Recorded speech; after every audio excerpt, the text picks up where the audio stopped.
जो जो बिजली महंगी होने की वजूहत तलाश करने के लिए बनाई गई इंक्वायरी कमेटी आगे बढ़ रही थी, ऐसे ऐसे इंकशाफात सामने हो रहे थे कि कमेटी मेंबरान जो प्रोफेशनल थे और इस सेक्टर से डील करते थे कि आंखें हैरत से खुल रही थी। मान लिया कि सरमायाकार को जिस कारोबार में प्रॉफिट नज़र नहीं आएगा वो पैसा नहीं लगाएगा।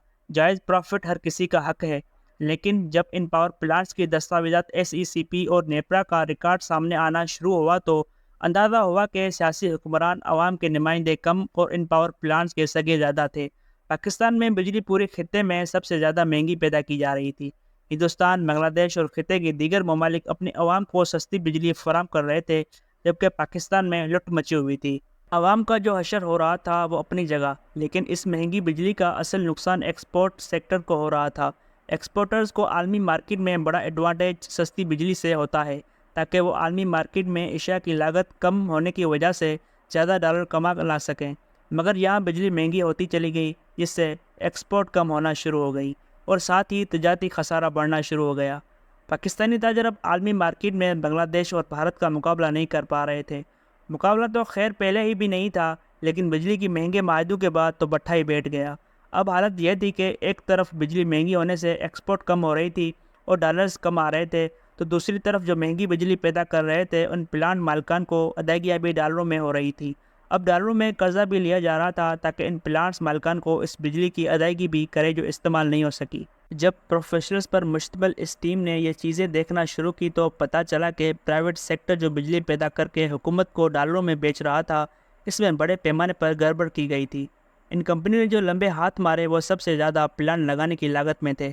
लागत को बढ़ा चढ़ा कर बताया गया ताकि नेपरा से ज़्यादा टैरिफ ले सकें और ज़्यादा डॉलर्स समेट सकें। दूसरी बड़ी बेईमानी फ्यूल के इस्तेमाल में की गई। अक्सर पावर प्लांट मालिकान ने फ्यूल कम इस्तेमाल किया, लेकिन जो रसीदें नेपरा हुकूमत को दी गई उनमें बहुत ज़्यादा फ्यूल का इस्तेमाल दिखाया गया था ताकि ज़्यादा पैसे ले सकें। इस तरह फ्यूल पर किकबैक्स और कमीशन में बड़े पैमाने पर खाया गया। जो प्लांट की लागत और फ्यूल की जाली रसीदें जमा करा के डॉलर्स लिए जा रहे थे। इस लूट मार में यकीनी तौर पर हुकूमती वज़रा, नेपरा अफसरान और मालिकान इकट्ठे थे। वो इन जेली बिलों के मंजूरी देकर अदायगियाँ करा रहे थे। वजह वही थी कि अक्सर सियासी हुक्मरानों ने ऑफशोर कंपनियों के ज़रिए पाकिस्तान में पावर प्लांट्स लगवाए और इस सिलसिले में गैर मुल्की फ्रंट मैनों को आगे किया गया। बाद में जब इस पैमाने पर लूट मार हो रही थी तो लोकल पाकिस्तानी बिजनेसमैन जो पावर प्लांट लगा रहे थे वो इन हुक्मरानों के फ्रंट मैन शेयर होल्डर्स बनने पर खुशी खुशी तैयार हो गए ताकि इनके झूठे बिल और प्लांट्स की मर्ज़ी की लागत लगाकर मर्ज़ी का टैरिफ ले सकें। पैसा कौन सा सियासतदानों की जेब से जा रहा था, उन्हें तो बैठे बैठाए डॉलरों में कमाने का मौका मिल गया। साथ में नेपरा और दो ताकतवर डीएमजी अफसरान के ज़िम्मे काम लगा के कोई मुंह मांगा टैरिफ और झूठे बिल कहीं रुकने नहीं चाहिए, कोई एतराज़ नहीं होना चाहिए। जो भी झूठ सच है इसकी अदायगी करनी है। नेपरा फाइनेंस के कुछ लोग इस खेल में बराबर के शरीक थे। वो अपनी पोस्टिंग के लिए पूरे मुल्क का सौदा कर रहे थे। इस कमेटी ने 2002, 2006 और 2015 की पावर पॉलिसियों का जायजा लेना शुरू किया तो फौरी तौर पर इसकी राह में रुकावटें खड़ी करने की कोशिश शुरू हो गई।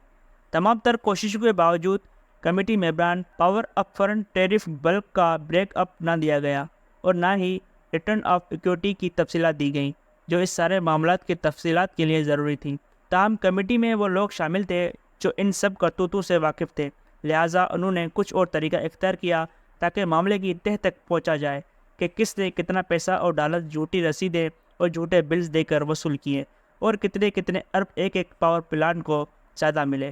किसने बड़ा और किसने छोटा हाथ मारा था। पता चला कि इन प्राइवेट पावर प्लांट्स को बहुत ज़्यादा पुरकशिश फार्मूले के तहत डीलें दी गई।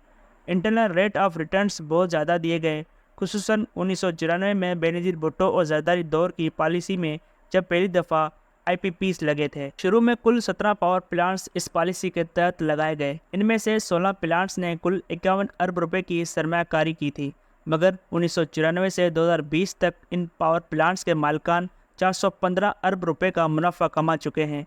अंदाज़ा लगाएं कि 51 अरब रुपए खर्च करके 415 अरब कमाए और यह सिलसिला बदस्तूर जारी है। ये 415 अरब रुपए का मुनाफा आवाम से उनके बिजली के बिलों में वसूल करके इन मालिकान को दिया गया, जिनमें से अक्सर हुक्मरानों के फ्रंट मैन थे या ऑफशोर कंपनियों के ज़रिए ये सब कुछ ऑन करते थे। जब इस मामले को मज़ीद गहराई तक जाकर समझने की कोशिश की गई तो पता चला कि इस पूरे अरसे में 310 ارب سرمایہ کاروں کو زیادہ ڈیویڈنڈ دیا گیا۔ یہ ذہن میں رکھیں کہ یہ 415 ارب سے بھی زیادہ رقم ہوگی، کیونکہ یہ اعداد و شمار ان پاور کمپنیوں کی 275 فنانشل اسٹیٹمنٹ کو سامنے رکھ کر نکالے گئے تھے جو نیپرا اور SECB کے پاس موجود تھی، جبکہ کل 312 تھی۔ باقی 37 فنانشل اسٹیٹمنٹ کا کچھ پتہ نہیں کہ وہ کہاں ہیں، کیونکہ ان کا ریکارڈ SECB اور نیپرا کے پاس نہ تھا، یا پھر ان اداروں میں بیٹھے پاور پلانٹس مالکان کے ہمدرد اور حکمرانوں سے اچھی پوسٹنگ اور ترقی کے آس لگائے افسران نے جان بوجھ کر انکوائری کمیٹی کو پیش نہیں کی۔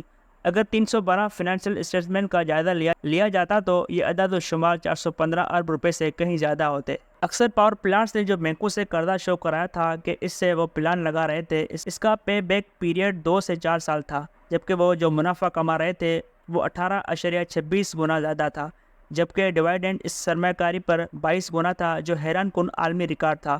6 پاور کمپنیوں کو جو ریٹرن آن ایکٹیویٹی مل رہا تھا وہ 60-79% تھا، جبکہ 4 کمپنیوں کو 40% مل رہا تھا۔